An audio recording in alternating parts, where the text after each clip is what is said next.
नमस्कार दोस्तों, एक बार फिर से आपका स्वागत है हमारे YouTube चैनल मंजिल ऑनलाइन गुरु पर।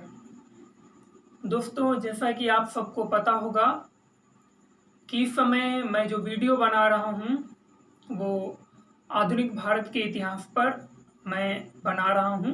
तो आधुनिक भारत का इतिहास मैं कोशिश करूंगा कि आपका पूरा धीरे धीरे करके कंप्लीट करा दूं।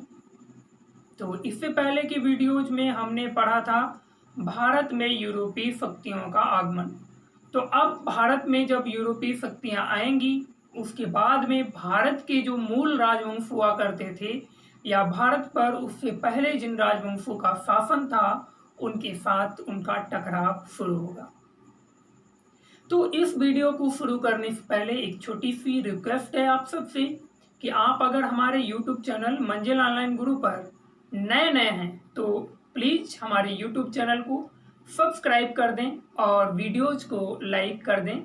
और वीडियो जो भी अपलोड किए जाते हैं अगर आप लोग देखते हैं, आप लोगों को अच्छे लगते हैं तो उसको शेयर भी कर दें। जो भी स्टडी ग्रुप है, व्हाट्सएप ग्रुप या फेसबुक ग्रुप या फिर टेलीग्राम का अगर कोई ग्रुप है तो उसमें भी आप लोग शेयर कर दिया करें, जिससे कि ये जानकारी आपको तो प्राप्त हो ही जाए, इसके साथ ही बहुत सारे उन स्टूडेंट तक भी पहुंच जाए जो अभी इस तक नहीं पहुंच पा। तो आज की इस वीडियो में हम लोग देखेंगे उत्तरवर्ती मुगल राजवंश। क्या देखेंगे? उत्तरवर्ती मुगल राजवंश, मुगल राजवंश। तो देखिए, औरंगजेब जो था, आप सबने सुना होगा औरंगजेब के विषय में। तो भारत में यूरोपीय शक्तियों का आगमन होता है, उसके बाद में जब तक औरंगजेब रहता है तब तक अंग्रेज भी डरते रहते हैं, क्योंकि एक बार जब हुगली में औरंगजेब ने अंग्रेजों को बसने की अनुमति दे दी, उसके बाद में अंग्रेजों ने ही हुगली को लूट लिया। इससे पहले की वीडियो में हमने देखा था। तो वहां पर क्या हुआ, औरंगजेब ने अंग्रेजों को ऐसा खदेड़ा कि अंग्रेजों को हुगली छोड़ना पड़ गया। तो आप समझते होंगे कैसा शासक था, शक्तिशाली शासक था औरंगजेब। औरंगजेब की मृत्यु हो जाती है 3 मार्च 1707 और यहां पर से ही बात बिगड़ जाती है। अब भाई जब बात बिगड़ गई तो अंग्रेजों को एक मौका मिल गया भारत में साम्राज्य विस्तार का, इसके साथ ही व्यापार करने का उनको एक सुनहरा मौका मिल गया 3 मार्च के बाद में। 3 मार्च 1707 की जो तिथि है ये भी बहुत महत्वपूर्ण तिथि है, क्योंकि इससे प्रश्न पूछा जाता है कि औरंगजेब की मृत्यु हुई थी। तो इसमें 3 मार्च नहीं आपको याद रखना है, 1707 आपको बहुत जरूरी याद करना है। देखिए, औरंगजेब की जब मृत्यु हो जाती है तो जो आपको पता होगा कि गृह युद्ध छिड़ जाता है। क्या? गृह युद्ध। जो मुगल राजवंश था उसमें गृह युद्ध छिड़ जाता है, उत्तराधिकारी युद्ध जिसे हम कहते हैं। क्योंकि औरंगजेब की कितने पुत्र थे? 5 पुत्र थे। और अब औरंगजेब के जो 5 पुत्र थे वो जब तक औरंगजेब रहे तब तक बहुत डरते थे औरंगजेब से, क्योंकि औरंगजेब अपना जो राज्य था एकदम भ्रष्टाचार मुक्त चाहता था। अगर उसके राज्य में कोई भी, चाहे फिर वो उसका बेटा हो या फिर कोई आम जनता हो या फिर कोई कर्मचारी हो, वो कुछ गलत करता था तो उसको सजा देता था। तो एक ईमानदार शासक था, अच्छा शासक था औरंगजेब। ठीक है, कुछ लोग उससे गलत भी कहते हैं। देखिए, हर व्यक्ति के अंदर कुछ न कुछ अच्छाइयां और कुछ न कुछ बुराइयां होती हैं। तो औरंगजेब एक अच्छा शासक था। उससे उसके जो 5 बेटे थे बहुत ज्यादा डरते थे। लेकिन जैसे ही औरंगजेब की डेथ होती है तो उनमें उत्तराधिकारी युद्ध छिड़ जाता है कि अब भाई बड़ा कहेगा कि मैं राजा बनूं, बड़ा तो कहेगा मैं राजा बनूं, उससे छोटा वो कहेगा मैं बन जाऊं। तो इनमें भी उस समय कुछ सूबेदार वगैरह नियुक्त कर दिए जाते थे, कुछ न कुछ ओहदे पर उनको रख दिया गया था। तो इस प्रकार उनके पास भी अपने लोग थे। तो उत्तराधिकार का युद्ध छिड़ जाता है और इन्हीं उत्तराधिकार के युद्ध में एक युद्ध होता है जजाओ का युद्ध, जो होता है 18 जून 1707 ईस्वी को। कौन सा युद्ध? जजाओ का युद्ध। ये जो युद्ध है याद रखना, प्रश्न पूछा जा सकता है। जजाओ का युद्ध, इसकी जो तिथि है वो है 18 जून 1707। तो जजाओ का युद्ध जो है ये 18 जून 1707 ईस्वी को होता है और ये बहादुर शाह और आजम के बीच होता है। औरंगजेब के 5 पुत्र थे, जिनमें एक सुल्तान मोहम्मद सुल्तान और मोहम्मद अकबर, मोहम्मद आजम और मोहम्मद मुअज्जम और एक था कामबख्श। ये थे 5 पुत्र औरंगजेब के। ठीक है, तो ये 5 पुत्र थे सुल्तान, जिनमें था मोहम्मद सुल्तान, औरंगजेब, अकबर सुल्तान, अकबर, आजम और मुअज्जम और कामबख्श। ये 5 पुत्र थे औरंगजेब की। तो पहला जो युद्ध होता है वो होता है बहादुर शाह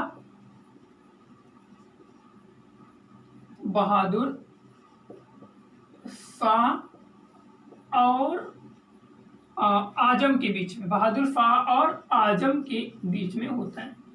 तो अभी जब आगे पढ़ेंगे तो बहादुर शाह प्रथम के नाम से मोहम्मद मुअज्जम शासन करने को बैठा था अब राज गद्दी पर। तो पहला जो युद्ध होता है मुअज्जम और आजम के बीच में होता है। मुअज्जम ही बहादुर शाह था। ठीक है, इतना यहाँ पे क्लियर कर लीजिए। तो बहादुर शाह और आजम के बीच जजाओ का युद्ध होता है 18 जून 1707 ईस्वी को।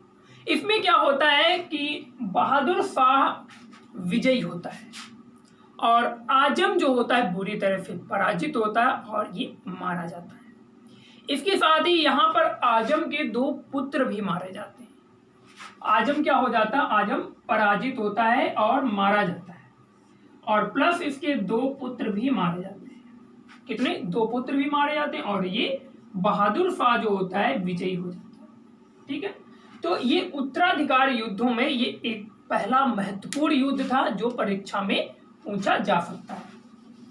अब जो दूसरा युद्ध हुआ है वो हुआ बीजापुर का युद्ध, जो हुआ 1709 ईस्वी को, 13 जून 1709 ईस्वी को।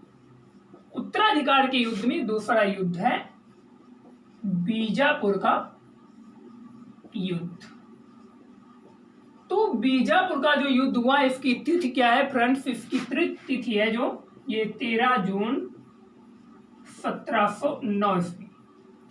13 जून 1709 ईस्वी का जो युद्ध होता है वो होता है बहादुर शाह और कामबख्श के बीच में। किसके बीच में होता है? बहादुर शाह और कामबख्श के बीच में बीजापुर का युद्ध 13 जून 1709 ईस्वी को होता है। इस युद्ध में क्या होता है कि इस युद्ध में बहादुर शाह ही विजयी होता है, और जो कामबख्श होता है किसके बीच में होता है? बहादुर शाह वीएस कामबख्श।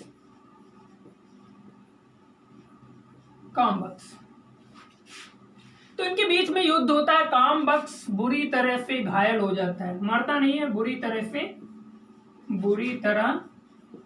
घायल हो जाता है। और जब ये घायल हो गए तो मिस्टर बहादुर शाह विजयी हो जाते हैं।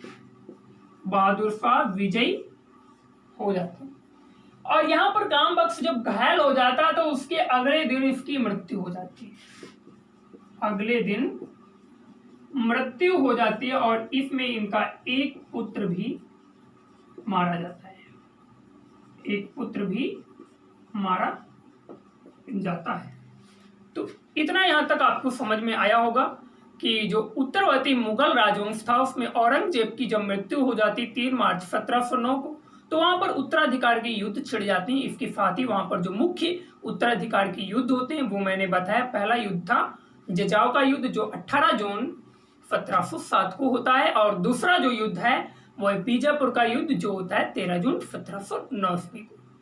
पहला युद्ध जो हुआ जजाव का वो हुआ था मोहम्मद मुअज्जम या फिर बहादुर शाह और आजम के बीच में, और जो दूसरा युद्ध हुआ वो हुआ बहादुर शाह और कामबख्श के बीच में। दोनों युद्धों में बहादुर शाह विजयी होता है।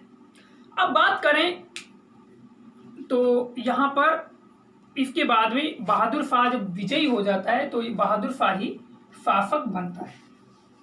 देखिए बहादुर शाह का जो ओरिजिनल नेम था बचपन का वो था बहादुर मुअज्जम।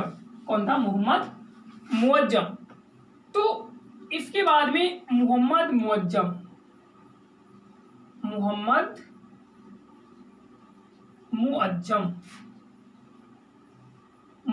मुअज्जम जो थे, इन्होंने शाह आलम, ध्यान देना, शाह आलम प्रथम की उपाधि से, शाह आलम प्रथम की उपाधि रखकर और बहादुर शाह प्रथम के नाम से, ध्यान देना यहां पर, बहादुर शाह फर्स्ट या प्रथम। अब यहां पर समझने वाली बात यह है विद्यार्थियों कि मोहम्मद मुअज्जम जो था ये शाह आलम प्रथम इसकी उपाधि थी। क्या थी? उपाधि। यानी कि शाह आलम प्रथम की उपाधि से और बहादुर शाह प्रथम के नाम से 1707 ईस्वी में लाहौर के उत्तर में स्थित, लाहौर के नॉर्थ में स्थित या उत्तर में स्थित शाहदौला की पुल पर, ध्यान देना, शाहदौला के पुल पर सम्राट घोषित होता है। ठीक है, तो शाहदौला के पुल पर 1707 ईस्वी में बहादुर शाह प्रथम के नाम से मोहम्मद मुअज्जम राजा बनते हैं। देखिए जो मोहम्मद मुअज्जम थे यानी कि बहादुर शाह प्रथम जो थे, इन्होंने हिंदुओं के साथ इसके साथ ही इसमें हिंदुओं में चाहे वो शासक होते, चाहे जनता होती या फिर राजा होते, इनके साथ बहुत ही शिष्टता का संबंध स्थापित करने का प्रयास किया। यानी कि बहुत ही सहिष्णुता पूर्ण रुख अपनाया, बहुत नॉर्मलाइज होकर ये रहे। तो बहादुर शाह प्रथम एक अच्छा शासक था। इसने हिंदुओं के साथ मेल मिलाप करने की कोशिश की। इसके साथ ही जो मराठा हुआ करते थे उस समय, मराठों के विषय में हम देखेंगे धीरे धीरे करके। तो बहादुर शाह प्रथम जो था ये मराठों के साथ इसकी जो नीति थी वो अस्थिर रही। इसके कारण है मराठों के साथ जो नीति थी, इनकी जो नीति थी मराठों के साथ अस्थिर रही। कैसी? अस्थिर रही। इसके कारण थे क्योंकि बहादुर शाह प्रथम जो था इसने मराठों को स्वदेश मुखी वसूलने का अधिकार दे दिया था। ये कर हुआ करते थे, स्वदेश मुखी वसूलने का अधिकार दे दिया। ठीक है, लेकिन एक और इसका भाई था चौथ भी एक कर हुआ करता था, इसका वसूलने का अधिकार नहीं दिया था। इस कारण मराठे जो थे, ये जो बहादुर शाह प्रथम था इससे नाराज थे। ये कुछ कारण थे जिसकी वजह से मराठों के साथ नीति इनकी अस्पष्ट रही, अस्थिर रही, स्थिर नहीं हुई। तो बहादुर शाह प्रथम ने जो सिख थे उनके साथ भी मेल मिलाप करने का प्रयास किया। गुरु गोविंद सिंह के साथ संधि की। बहादुर शाह प्रथम ने गुरु गोविंद सिंह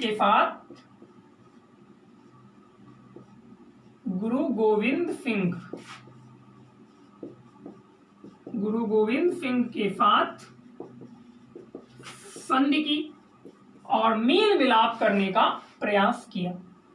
लेकिन जब गुरु गोविंद सिंह की मृत्यु हो गई उसके बाद में जो सिखों का नेतृत्व था, इनकी मृत्यु के बाद आफ्टर डेथ, मृत्यु के बाद हुआ क्या कि इनका जो नेतृत्व था सिखों का वो बंदा बहादुर के हाथों में चला गया। बंदा बहादुर के हाथों में नेतृत्व जाते ही बंदा बहादुर ने युद्ध छेड़ दिया। क्या छेड़ दिया? युद्ध छेड़ दिया, यानी कि बगावत का झंडा बुलंद कर दिया बहादुर शाह प्रथम के विरुद्ध। तो होता क्या है कि जब बंदा बहादुर ने बहादुर शाह प्रथम के साथ बगावत का झंडा लहरा दिया, तो आपको इससे पहले मैंने बताया कि बीजापुर का युद्ध, जजाव का युद्ध, इन दोनों में बहादुर शाह विजयी रहा। तो यहां पर भी जाहिर सी बात है बहादुर शाह प्रथम ने क्या किया कि बंदा बहादुर को पराजित किया, और जो इनके कुछ मुख्य किले थे जैसे लौहगढ़ का किला, ये पूछा जाता है एग्जाम में, लौहगढ़ का किला। तो लौहगढ़ का किला और भी बहुत सारे सिखों के किले थे, वह अन्य किलों पर अधिकार स्थापित कर लिया। बंदा बहादुर को बहादुर शाह प्रथम ने पराजित किया और सिखों के बहुत सारे किलों, जिनमें लौहगढ़ का किला महत्वपूर्ण किला था, क्योंकि इससे महत्वपूर्ण प्रश्न बनता है और पूछा भी जाता है, तो इस पर अधिकार जमा लिया। अब पूछा जाता है कि लौहगढ़ का किला किसने बनवाया था और कहां पर स्थित था। तो ये कूट में प्रश्न पूछा जाएगा, आईएएस या पीसीएस एग्जाम में पूछा जा सकता है। तो इसका विषय में हम जानकारी आपको दे रहे हैं कि लौहगढ़ का जो किला था ये बनवाया गया था किसके द्वारा? ये बनवाया गया था गुरु गोविंद सिंह के द्वारा ही बनवाया गया था, और ये अंबाला के निकट या अंबाला के पूर्व उत्तर पूर्व में स्थित हिमालय की तराई में ये बनवाया था गुरु गोविंद सिंह ने। अब बात करें कि बंदा बहादुर जो था ये एक खुशनसीब शासक था कि इसके राज दरबार में एक डच प्रतिनिधि मंडल आता है। इसके राज दरबार में एक डच प्रतिनिधि मंडल आता है जोशुआ केटलॉर के नेतृत्व में। 1711 ईस्वी में डच प्रतिनिधि मंडल आता है बहादुर शाह प्रथम के दरबार में, और जिसका नेतृत्व करता था जोशुआ केटेलॉर। और इस ये जो डच प्रतिनिधि मंडल था इसके स्वागत में जूलियाना नामक एक पुर्तगाली महिला का खास स्थान था। पुर्तगाली एक महिला थी और इसको बीबी फिदवा आदि कहा जाता था। बीबी फिदवा आदि की उपाधियां इसको दी गई थी। तो एक प्रतिनिधि मंडल भी आया था बहादुर शाह प्रथम के दरबार में। इसके अलावा बहादुर शाह के शासनकाल के समय वित्तीय संकट बहुत ही चरम पर था, क्योंकि बहादुर शाह प्रथम जो था इसने बहुत ही अधिक लोगों को भर्ती किया, इसके साथ ही पदोन्नति बहुत अधिक की, तो वेतन भी अधिक देना पड़ा लोगों को। इसके अलावा मनसब बहुत अधिक लोगों को दिया गया इसके शासन काल में, जिस कारण वित्तीय संकट उठ खड़ा हुआ और जो फिर संभल ना सका। तो यहीं पर एक और घटना घटित हो जाती है कि बहादुर शाह प्रथम की मृत्यु हो जाती है। 1712 ईस्वी में बहादुर शाह की मृत्यु हो जाती है, और इस मृत्यु ने क्या किया, एक बार फिर से मुगल राजवंश में उत्तराधिकार के युद्ध को छेड़ दिया। और जब उत्तराधिकार का युद्ध छिड़ गया तो वहां पर जो बहादुर शाह प्रथम के 4 बेटे थे, एक था जहांदार शाह, अजीमुस्सान और रफीउस्सान और जहान शाह।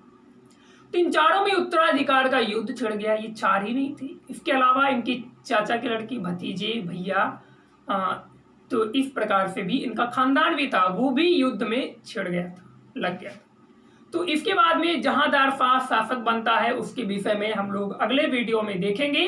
क्योंकि हम डिटेल में पढ़ रहे हैं इसलिए वीडियो ज़्यादा बड़ा हो जाएगा अगर 2 शासकों के विषय में पढ़ेंगे।